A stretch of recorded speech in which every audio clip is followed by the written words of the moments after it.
Hello and welcome to Newsroom series, where we bring you stories across the nation's 6 geographical zones. I'm Joke Rogers. Today our focus is on the Southwest, but first our top stories for the day. We begin with the legal matters, where former Kaduna State Governor Nasu El-Rufai today appeared at the Kaduna State High Court as his trial resumed in the case filed by the Independent Corrupt Practices and Other Related Offences Commission. His stand-in trial alongside Amadou Sule over allegations that include abuse of office, fraud, intent to commit fraud, and conferring undue advantage. The former governor arrived at the court at about 9 a.m. under tight security, drawing attention from supporters, legal observers, and members of the public who gathered early in anticipation of the hearing. Before entering the courtroom, Mr. El-Rufai was reportedly heard speaking with an associate about the upcoming convention of the African Democratic Congress. He asked if the event would hold the next day, to which the associate responded, "God willing," suggesting that he remains engaged in political activities despite the ongoing legal proceedings.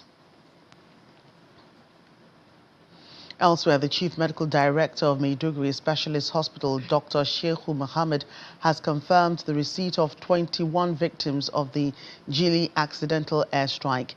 He says the hospital is currently facing a shortage of blood and is calling on residents for their donations. According to him, the hospital has commenced surgical procedures on victims with severe conditions. We received about 21 victims of both blast as well as gunshot wound from a town in between Libyo and Dedam. So most of them sustained various injuries. Though most of the affected areas are the limbs, but some have abdominal injuries, thoracic as well as head injuries. So we've started sorting them out. Most of them have been sorted except for the critical ones. So far, we have 21, out of 21, 5 are female, while 16 are male. I think that's just the statistics of what we received. Well, they came in various degrees of severity. There are mild ones, there's moderate, and then the severe. The severe ones are those that are lying down here. They need to be explored laparotomy. They have to be operated. And some have started receiving the operations. So that's it. And so far, everything is available. They've received all the first aid that is required. Some will require certain units of blood before even operated. And of course, we have no problem for now. Well, we expect the public to donate blood. I think at the end of the day, it's blood that we'll be looking for. So once we have enough blood, I think we're up to task to take care of this particular incident. And there may or may not be others that will come in.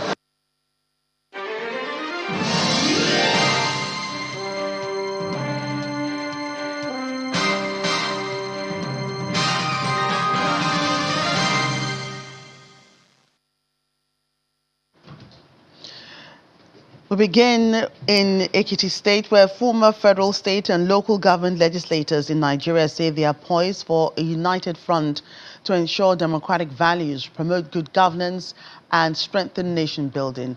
The body, under the aegis of the National Forum of Former Legislators and convened by former Speaker of the House of Representatives, Femi Gbajabiamila, inaugurated its Ekiti State chapter in Ekiti.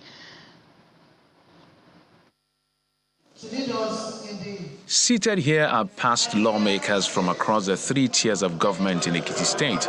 They meet regularly to build a common interest in shaping politics and governance. Coordinator of the forum, Raphael Gbokwe, notes that the group intends to maximize experience and strategic engagements to advance the cause of the nation. It says it's encouraging to see former lawmakers across all tiers unite under a platform. As a forum, we are committed to constructive engagement and support for policies that promote national unity, economic recovery, and sustainable development. Distinguished colleagues, this is a time in our nation's history that calls for collaboration over division, dialogue over discord, and patriotism over partnership. The governor of Ekiti State, represented by the Secretary to the State Government, Abibat Adubairo, uses the opportunity to justify the re-election bid of Governor Biodun Oyebanji and canvass for support for his second term in office.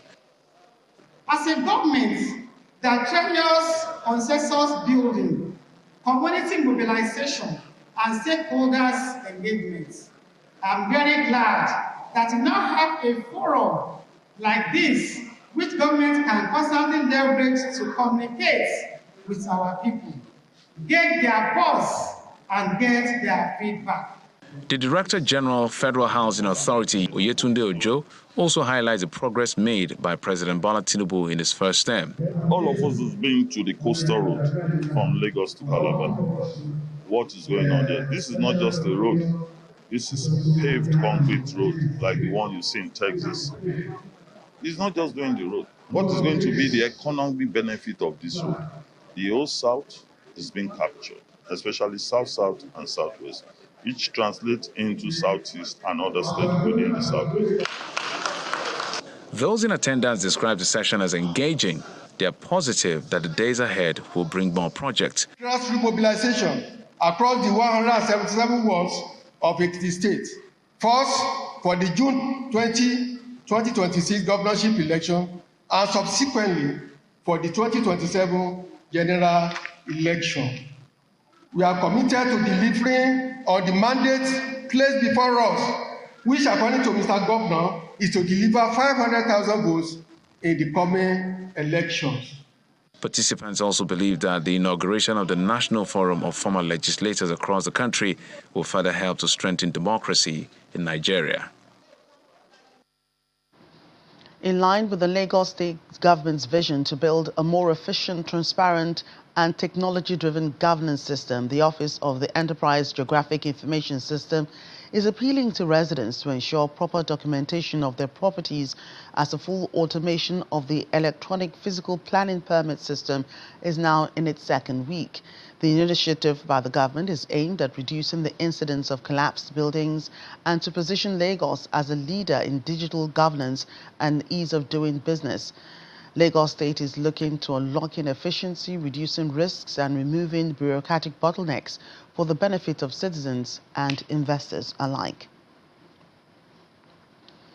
Members of the National Union of Pensioners Southwest Zone have threatened legal action against governors in the zone who have continued to default on their obligations to senior citizens in their respective states. They issued the threat in Abeokuta, the Ogun State capital, after their quarterly meeting held at the Union State Secretariat. They also appealed to the leadership of the Nigeria Labour Congress and Trade Union Congress and other affiliate bodies to urgently commence renegotiation of a living pension for retirees to give them a new lease of life. They are often called senior citizens because of their contributions to the socio-economic and political development of their states and the country at large during their years of service to the nation. Despite this fact, many pensioners continue to lament unpaid gratuities, delayed pension increases, and poor welfare. Somebody earning 25,000, what do you expect him to do? In fact, it's not even up to the money we spend on drugs, because as we are aging, the cost of drugs are increasing. And therefore, what we want to do, there must be a free health for pensioners. It was not done. So everything, you spend a lot of money on drugs. So we are still, because a lot of people are dying. If all the entitlement of pensioners are paid, I think they will have a better life. Representatives of the pensioners from the Southwest, led by the zonal PRO, are determined not to leave anything to chance, vowing to pursue legal action to demand what is due to their members. But for those governors that are not taking care of us, we have also decided to take them to court. And yes, we are going to take them to court and fight for our rights. We have been doing it as elder citizens. We have been appealing to them. We have been begging them. We have been urging them to do the needful. But as far as they are concerned, they don't care whether the pensioners leave or not. So we will take them to court, and you will soon be hearing from us as time goes on. They further appeal to labor unions to begin renegotiation of a new pension for members. Nigerian Labour Congress and Trade Union Congress to start the process of renegotiating living wage and living pension this year. The conditions at hand now has made it explicitly important to go ahead with these steps. The NUP insists that a living pension is critical to restoring dignity to retirees in the region. Traditional rulers must play active roles in the security and development of their domains to complement government's efforts geared towards growth.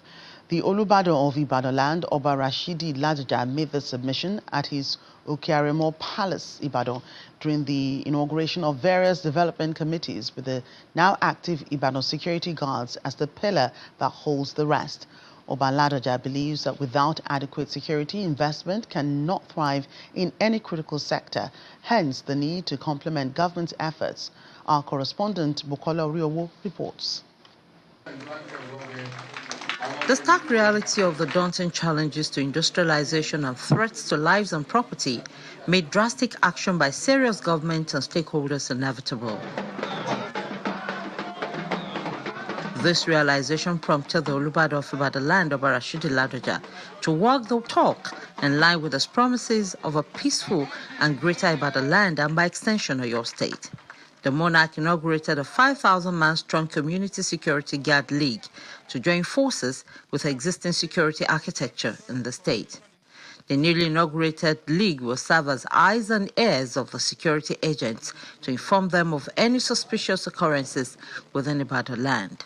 We've recognized in the state that there is no way you can say you are doing security without getting the community involved. And the community, it's even the cameras, they are the technology that we're talking of. We talk of CCTV, we talk of drones. There is no drone, there is no CCTV that is as effective as human intelligence. In the area of agriculture, we are trying to see how can we ensure that there is food security, and that's why under the auspices of Economic and Investment Committee of Ibadan, we are launching this Gari Ibadan, which is also able to make sure that food is available to people. And the advice that our people give our people who are on the street is to cooperate. All magajis, bales have been advised to cooperate with the security outfits, and if there's any bad eggs among them, they should be flushed out. Next port of call is the Ibadan Historical Library and Hall of Fame located just by the palace, an attempt to properly document the historical trajectory of valiant men and women who have contributed to the greatness of Ibadan land. The executive advisor to Governor Makinde on agribusiness says it's time the history is told by those who made the history and their descendants to give coming generations a solid historical background of who their forebears were. I came from a family where it has always been about services, and for me, this is an area where I've always had interest to see how we could document the history of Ibadan, and not just document in paper, but to create a museum where everyone see the contributors to Ibadan history.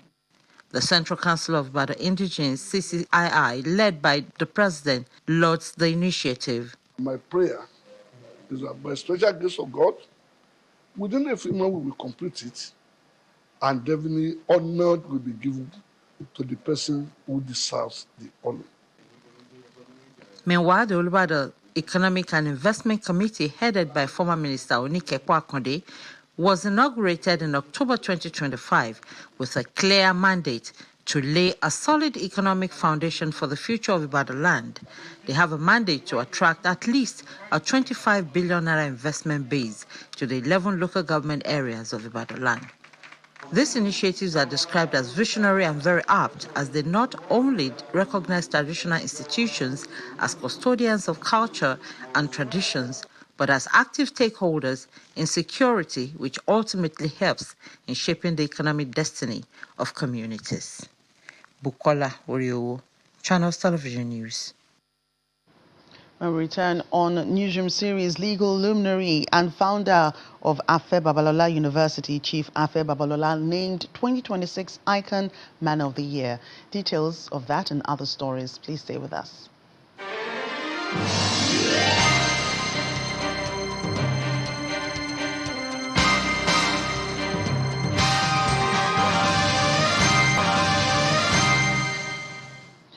Welcome back. Staying in Oyo State as part of efforts to enhance airspace management and support critical aviation infrastructure at the Samuel Ladoke Akintola Airport, Alakia, Ibadan. The Oyo State government has presented a well-equipped specialized vehicle to the Nigerian Airspace Management Agency, NAMA. The presentation of the vehicle, which is fully equipped with communication system, is part of the ongoing upgrade of the facility to an international airport. Speaking shortly after presenting the vehicle at the runway side of the airport on behalf of the state government, Chairman of the Airport Upgrade Committee, Honorable Bimbo Adekombi, noted that the vehicle is equipped with communication aids and is expected to enhance airspace management and support critical aviation infrastructure. The donation underscores the government's commitment towards upgrading the airport, stating that local flights have already been restored as works are ongoing on the international terminal.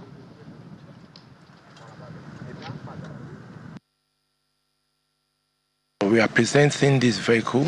It's a specialized vehicle. It's fully kitted. I believe that you will be able to show the inside to the people at home so they can see it has all the communication aids. It's going to aid the Nigerian Airspace Management Agency, NAMA, and their work. They have a critical function to perform at the airport because they are the ones that grant access to the airside. And this vehicle will be speaking to the instrument landing system and all critical aviation infrastructure. Like it was said when the vehicle was being received by NAMA, this has never happened before that we know about. So this goes on to show the commitment, and we are still continuing. The airside, local side, airside is delivered, local flights ongoing, and we are committed to delivering the international terminal and for international operations to resume after the conclusion of the construction of the terminal. This is one of a kind that has happened to us. The representative of the governor has actually explained to us the essence of the vehicle. And I'm here on behalf of my airspace manager, Mr. Gbenga Famosikpe. We say thank you. We say big thank you to him because this will enhance our operations, running the runway, the tower, the equipment side, going up and down to make sure everything is intact so that people who are flying, as we know NAMA is for safety, they can be safe while flying. To land safety, the Ondo State Security Network Agency, Amotekun Corps, has paraded 164 suspected criminals arrested during a week-long crackdown across the state. The commander of the Corps in the state, Adetunji Adeleye, disclosed this while parading the suspects at the Corps headquarters in Akure, the state capital. According to him, the suspects were apprehended for various offences, including 3 for suspected kidnapping, 144 for breach of law and order, and 1 other for rape. Others include 15 for human trafficking and 1 for violating the state's anti-open grazing law. He noted that several stolen items, including motorcycles, generators, steel, and iron materials, were recovered from the suspects. The Amotekun boss further disclosed that the 144 individuals apprehended for breaching law and order were intercepted while being concealed under books and transported in a trailer. He said many of them claimed to have recently arrived from the northern part of the country and do not have any mission or means of livelihood. Renowned legal luminary and founder of Afe Babalola University, Ado-Ekiti Abuad, Chief Afe Babalola, has been selected as the recipient of the 2026 Icon Man of the Year Award by Triangle International magazine in recognition of his exceptional contributions to national development and development across Africa. It's another feather on the cap of the founder of Afe Babalola University as he receives another award for excellence and outstanding leadership, the 2026 Icon Man of the Year Award given by Triangle International magazine. Dignitaries, staff of Afe Babalola University and students of the school listen attentively as the Vice-Chancellor of ABUAD, Professor Smaranda Olarinde, reads out the letter sent to the legal luminary from the awarding organization. Receiving this award today in the historic city of London is to me a fitting testimony to the transformative power of quality education and impactful education. For the Chief Executive Officer of Triangle International Magazine, Olufemi Salako, the nomination and selection committee had an easy job as Chief Babalola's remarkable accomplishments in legal practice, educational innovation, philanthropy and institution building in Nigeria and across Africa made his selection unanimous. One of the students, Harrison Nubinuchi, echoes these thoughts. He says the Abuad founder has inspired generations of scholars as well as leaders and reformers. As students, we are proud to be beneficiaries of your vision. We are proud to belong to an institution where excellence is not only preached, but practiced daily. Grateful for the honor, Chief Babalola reflects on his journey from a humble background to becoming one of Nigeria's most respected legal practitioners and educationists. Students are doing well, the teachers are doing well, and our abundance is down. The last year of all universities in the world, your university was #1 in Nigeria. We have been #1 in Nigeria for 3 years. Triangle International Magazine says its Icon Man of the Year award is reserved for individuals whose lifetime achievements demonstrate exceptional leadership and transformative influence on society. The federal government and the Lagos state government has indicated their interest to collaborate on scaling youth leadership in the country. At a briefing held at the presidential villa ahead of the forthcoming maiden Abuja dialogue, the Deputy Chief of Staff to the President, Mr. Ibrahim Hadijeya, says the partnership reflects a shared commitment to grooming young leaders through structured programs that drive leadership exposure. Our State House correspondent, Emperor Simon, reports. The Deputy Chief of Staff to the President, Mr. Ibrahim Adeja, and the representatives of Lagos State Government and Lateef Jakande Leadership Academy are in the conference hall of the Vice President's office to brief State House correspondents on the forthcoming Abuja Dialogue Summit. According to Mr. Adeja, the summit scheduled to hold on Monday, April 13, 2026 is in recognition that youth leadership is a strategic infrastructure for national transformation. The critical question is not whether young people have potential, but how that potential can be translated into leadership capacity that is capable of functioning effectively within governance systems. It is this question that the Abuja Dialogue seeks to address. The Office of the Vice President recognizes that building youth leadership at scale cannot be achieved through isolated efforts, and that it requires deliberate collaboration with institutions that are committed to leadership development at different levels. It is within this context that we acknowledge the importance of our partnership with the Lagos State Government through the Lateef Jakande Leadership Academy, LJLA, which represents an important extension of the ecosystem we are seeking to strengthen. Organizers say the key features of the Abuja Dialogue Summit are mentorship and development of the capacity of the youths drawn from different parts of the country. We're very excited about the Abuja Dialogue. Our theme for this year, for this dialogue, is scaling youth. And we are basically saying that the way we look at infrastructure, roads, the way roads are built, we should also look at human capital development of young people.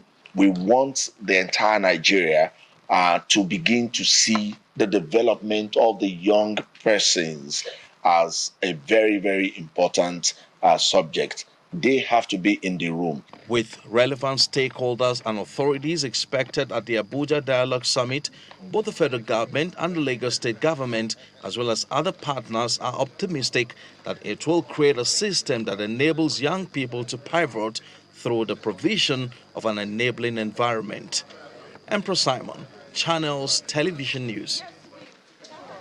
That's Newsroom series today. Thank you for watching. I'm Jackie Rogers.